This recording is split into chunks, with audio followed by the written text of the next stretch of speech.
Kementerian PPN, Bappenas mengungkapkan, populasi penduduk di Ibu Kota Nusantara atau IKN Nusantara, Kalimantan Timur akan dibatasi hanya 1,91 juta orang. Sehingga tidak akan terlalu padat seperti Jakarta, dengan populasi mencapai 10 juta penduduk. Menko Kemaritiman dan Investasi Luhut Binsar Panjaitan menyebut akan menggandeng Tiongkok dalam membangun ibu kota negara. Kerjasama ini tercetus saat kunjungan kerja Presiden Jokowi bersama jajaran menteri ke Chengdu, Tiongkok. Assalamualaikum warahmatullahi wabarakatuh. Waalaikumsalam warahmatullahi wabarakatuh. Bung kameramen kelihatannya siap jadi staf ahli menteri sesuatu nih. Gimana Bung kameramen? Kayaknya nggak mau Bung Alfian kalau rezim yang menang rezimnya Gibran. Luar biasa nih. Silakan Bung kameramen, ada berita apa nih? Ya, Bung Alfian, ini kita kembali membahas tentang ibu kota negara yang dipaksakan, yaitu IKN. Nah, ini diberitakan oleh Kumparan Bisnis. Judulnya adalah penduduk IKN dibatasi 2 juta jiwa. Kepala otorita biar layak huni dan bahagia. Ibu kota negara kirain buat rakyat semuanya, Bung Alfian. Udah capek-capek mindahin ibu kota, ternyata cuma dibatasi 2 juta. Nah, mungkin untuk respon awal Bung Alfian, bagaimana respon Bung Alfian?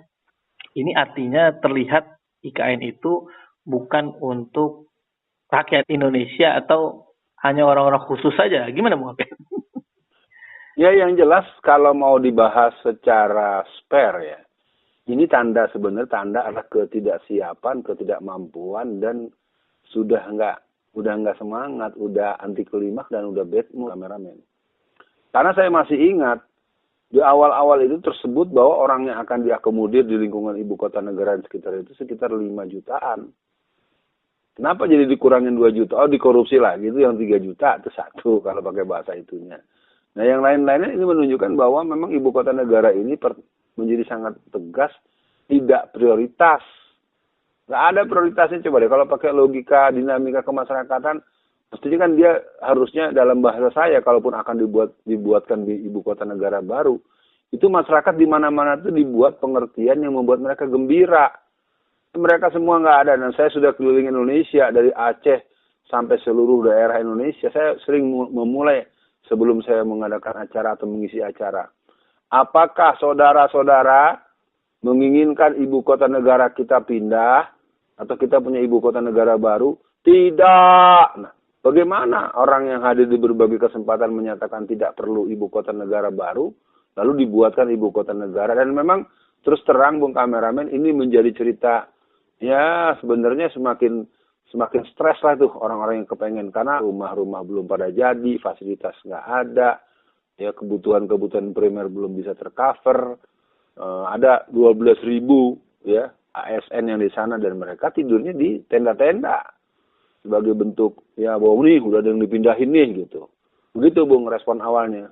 Iya, Bung Alfian, kalau proyek IKN itu adalah proyek yang baik, kayaknya nggak usah maksa, orang juga akan berbondong-bondong, berapa sih pengen beli dong, kita pengen dong tinggal di sana gitu kan Bung Alfian ya, kalau itu ya, proyek yang baik.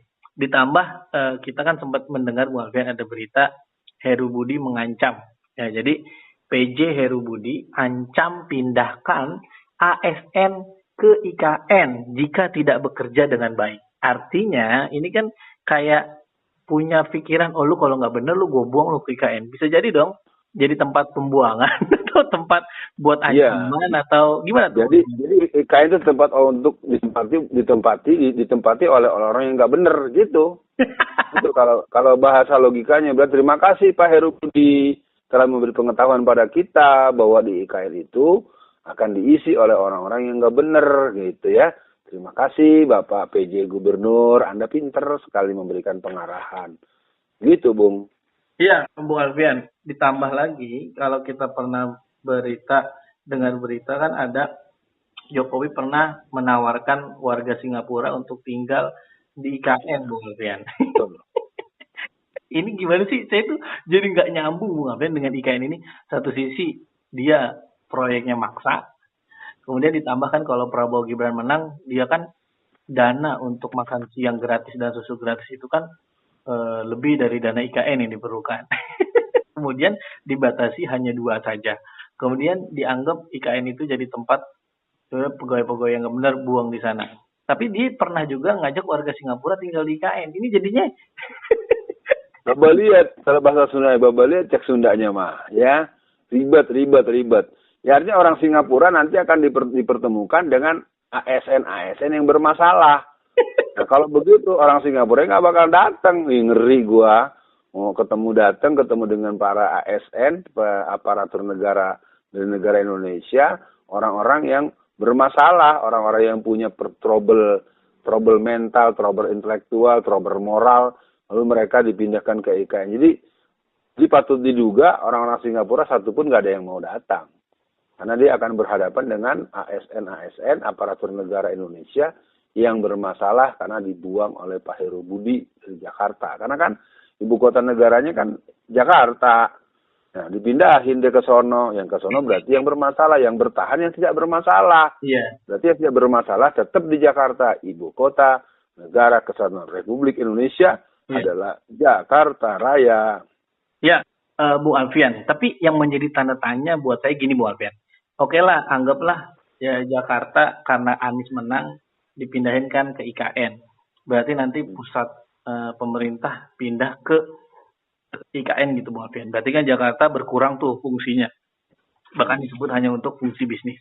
Nah, pertanyaan saya, kalau nanti akhirnya Jakarta dibikin dikit fungsi atau pengaruhnya untuk Indonesia, tapi kenapa Jokowi memaksa bikin peraturan yang nanti ujungnya gubernur Jakarta itu ditunjuk presiden, Bu Alfian. Nah, artinya Jakarta walaupun ada IKN, kayaknya Jakarta tetap menjadi vital, Bu Alfian.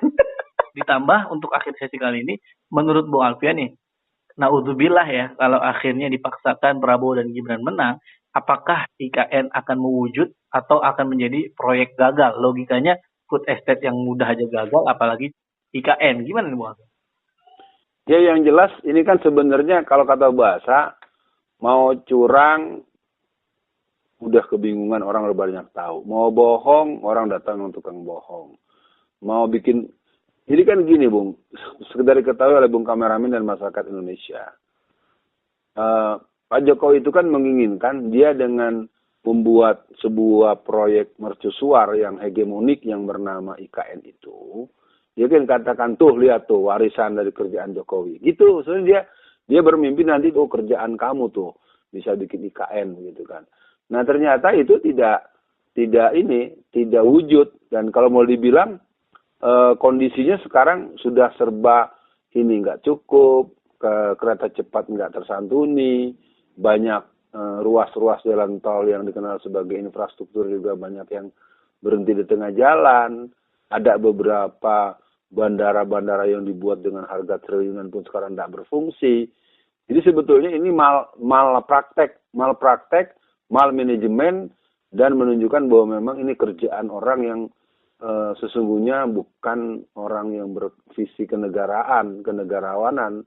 Walau alam visi apa yang ada pada dia. Yang jelas kondisi IKN akan tetap dalam posisi yang membuat masyarakat umum, masyarakat Indonesia secara luas akan semakin tersiksa. Kenapa? Karena pembiayaannya itu kan diambil dari APBN. Dan kalau Bung kameramen mau tahu, APBN yang akan dipakai itu semakin tahun semakin banyak. Dan itu akhirnya mempengaruhi alokasi anggaran untuk yang lainnya. Di IKN itu boleh dibilang proyek hampir gagal dipaksain jadi gitu kira-kira. Ya pemirsa, kita cukupkan pembicaraan sampai di sini. Indonesia kita tetap memiliki warga negara yang militan, warga negara yang waras, warga negara yang punya visi, warga negara yang ingin perubahan, dan kata kuncinya kita akan terus berjalan dengan semangat kedaulatan rakyat dan keadilan sosial bagi seluruh rakyat Indonesia. Assalamualaikum warahmatullahi wabarakatuh.